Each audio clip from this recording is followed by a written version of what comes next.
అంటే 3 generation women ఉన్నారు మా ఇంట్లో. అది నా మిసెస్ రాగిణి, తను మిలీనియల్ నీలిమ పెద్ద డాక్టరు, రెండో డాక్టరు యుక్త, తను జంజీ.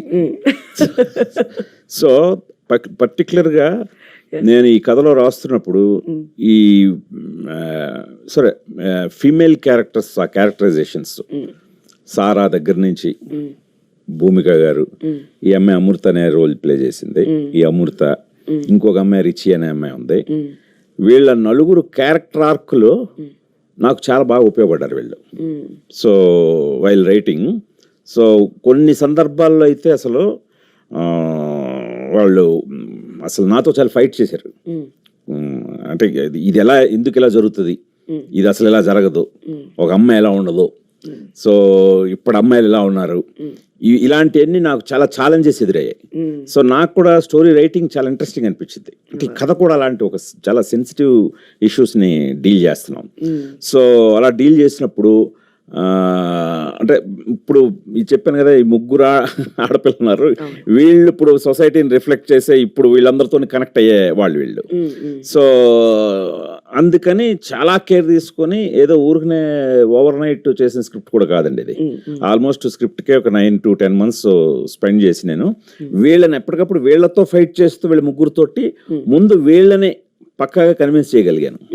అలాగే అట్ ది సేమ్ టైం వీళ్ళు మేల్ క్యారెక్టర్స్ గురించి కూడా, పర్టికులర్గా నీలిమ, వికాస్ క్యారెక్టర్ విఘ్నేష్ ప్లే చేసేది, అతని క్యారెక్టర్ అంటే చాలా కాంప్లికేటెడ్ క్యారెక్టర్ అతనిది, చాలా కాంప్లికేటెడ్ సబ్జెక్ట్లో డీల్ చేయడం చాలా కష్టం. ఒకానొక సందర్భంలో అయితే నాతో నీలిమ ఫైట్ చేసింది, అసలు స్క్రిప్ట్ బుక్ అలా ఇసిరిగొట్టింది. అసలు ఇలాంటి వాడు కత్తి ఎలా మనం, అంటే ఆ క్యారెక్టర్ ఇలాంటి వాడి కథ చెప్పాలా మనం, అడ్వైస్ ఇవ్వలేనంత పెద్దోళ్ళు కాదు, అండ్ అక్కడ వచ్చే రియాక్షన్ ఇది చాలా అంటే ఆ క్యారెక్టర్ లోకి వెళ్ళిపోయి. సో అనేసరికి నేనే క్వశ్చన్ చేసుకున్నాను, అమ్మ నిజంగా ఒక అమ్మాయికి ఇలా అనిపించిందా అని. ఓకే, దానికి ఎలాగా మనం కన్విన్స్ చేయాలి. సో ఆ పాయింట్ ని, ఎందుకంటే ఆడియన్స్ కి అలా అనిపిస్తుంది, ఆ క్యారెక్టర్ అలాంటిది, అలా అనిపించాలి. At the same time at least చిన్న సింపతి లేకపోయినా కొద్దిగా ఎంపతి అని ఉండాలి ఆ క్యారెక్టర్ మీద. సో దీనికోసం నేను చాలా స్ట్రగుల్ అయ్యి, అంటే నాకు కూడా ఒక ఆలోచించడానికి చాలా ఛాలెంజెస్ ఎదురయ్యాయి.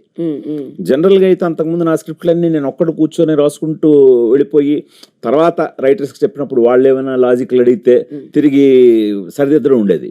ఇప్పుడు ఇది ఎలా కాదు, ఇది టోటల్గా, ఎందుకంటే సబ్జెక్ట్ కంటెంట్ డ్రివెన్ ఫిల్మ్ కదా ఇది. సో అందువల్ల వీళ్ళు అడిగే క్వశ్చన్ అన్నిటినీ ఆన్సర్ చేయడానికి, వాటిని కరెక్ట్గా రీజనబుల్గా రేపు పొద్దున్న ఆడియన్స్ కనిపించడానికి చాలా ఎక్సర్సైజ్ చేశాను. సో డెఫినెట్గా ఖచ్చితంగా అది రేపు పొద్దున్న ఆడియన్స్ అందరూ కూడా వీళ్ళు ముగ్గురు నిర్మాతలుగా ఉండి వెనకాతల ఏం సాధించారనేది కూడా తెలుస్తుందండి. Wonderful sir. అంటే వీళ్ళే ఫస్ట్ క్రిటిక్స్, వీళ్ళే ఫస్ట్ ఆడియన్స్. సో అన్ని జనరేషన్ వాళ్ళు అక్కడ అప్రూవ్ చేశారు కాబట్టి ఖచ్చితంగా ఆడియన్స్ అందరికీ కూడా ఈ సినిమా నచ్చుతుంది, అందులో ఎటువంటి సందేహం లేదు. అండ్ భూమిక గారు, మీ క్యారెక్టర్ నేమ్ వినగానే అందరికంటే ఎక్సైట్ అయింది నేను. ఎందుకో చెప్పండి. నా పేరు వింధ్య, మీ క్యారెక్టర్ పేరు వింధ్య వేములపల్లి. ఎస్. మరి ఈ సినిమాకి వచ్చి ఆడియన్స్ ఏం పాయింట్ ఇంటికి తీసుకువెళ్తారు, ఎటువంటి మెసేజ్ వాళ్ళు అందుకుంటారు, అసలు ఆడియన్స్కి ఏంటి message that is going to go out? I think it's for both parents and for children, both the generations. It's like both have to see the other's point of view.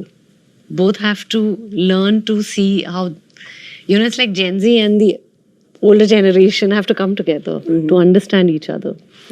There are a lot of points here I think the audience is going to take back home. అంటే ఇప్పుడున్న generation కి ఇటువంటి movies ఎంత important అని మీరు అనుకుంటున్నారు భూమిక గారు? The importance of such it's very important, because at this point of time I don't think there are many movies coming out like this. So we need such strong content driven films which make an impact to the society. We all work in films, we do a lot of different kind of films, but sometimes we need such subjects that open people's eyes up to what is happening in the society. అంటే మీ అందరికి ఇప్పుడు first time act చేస్తున్నారు and Prithvi somebody like Sara in this film, somebody like Bhumika గారు and Gautam Menon గారు ఒక cap రోల్లో ఆయన కనిపించబోతున్నారు. మీకు ఎలా అనిపించింది కాస్టింగ్ చూసినప్పుడు? గుణశేఖర్ గారి సినిమా అంటే I knew it's gonna be a huge casting, at least main leads కొత్త వాళ్ళని పెట్టినా ఐ నో కాస్టింగ్ సాలిడ్ ఉంటది. Yeah, and I work with Gautham Menon గారు, so it was good. It was అంటే ఆయన he showed his aura. I could feel it. And he's sitting in front of me, prepare అవుతున్నప్పుడు అదో తెలియని aura కనపడింది నాకు అది. But Bhumika garu, when Bhumika garu was on the set, it was exciting. I wanted to perform more. I wanted to show even I'm talented. I don't know why. That's why I was yelling that day so loud so that you can hear you were somewhere there. నేను చెప్పాను భూమిక గారు interview start అయ్యే ముందు కూడా ఇదంతా ఆ ప్రయత్నమే జరుగుతుందని చెప్పి. Still I'm just telling. Yeah. Yeah, it was good. Well, I went and saw, and I was not in the shot, but I was sitting far, and he's right. And I went and saw, and I was very impressed. That one shot I saw of his, I was really impressed. చాలు చాలు, ఇంక ఇవాళ భోజనం చేయడం పృథ్వీ అయిపోయింది. Yes, so మార్కులు వచ్చేసాయి అనమాట అక్కడి నుంచి. ఇంకా చాలా రావాలండి ఆడియన్స్. ఇంకా వస్తాయి డెఫినెట్లీ వస్తాయి, నో డౌట్స్ అబౌట్ దాట్. మరి ఇంతమంది స్టార్ కాస్ట్ తో వర్క్ చేస్తున్నప్పుడు వాళ్ళ దగ్గర నుంచి నేర్చుకునే విషయాలు కూడా ఉంటాయి కదా. వాట్ ఈస్ దట్ సంథింగ్ మీకు టేక్ అవే ఈ మూవీ తర్వాత? అంటే డెఫినెట్లీ కమిట్మెంట్, హార్డ్ వర్క్ అండి. చూసా అంటే సార్ చాలా పెద్ద డైరెక్టర్, ఈ ఏజ్ లో ఇంత కష్టపడక్కర్లేదు. ఇంకా సార్ కన్నా పెద్ద ఎగ్జాంపుల్ లేరు మాకు.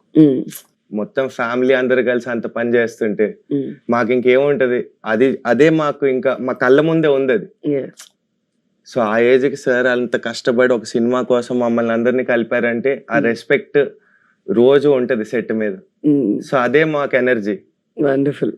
సార్ బాగా చేసావు, అదరగొట్టావు అంటే చాలు, మాకు వెళ్ళి హాయిగా పడుకోవచ్చు.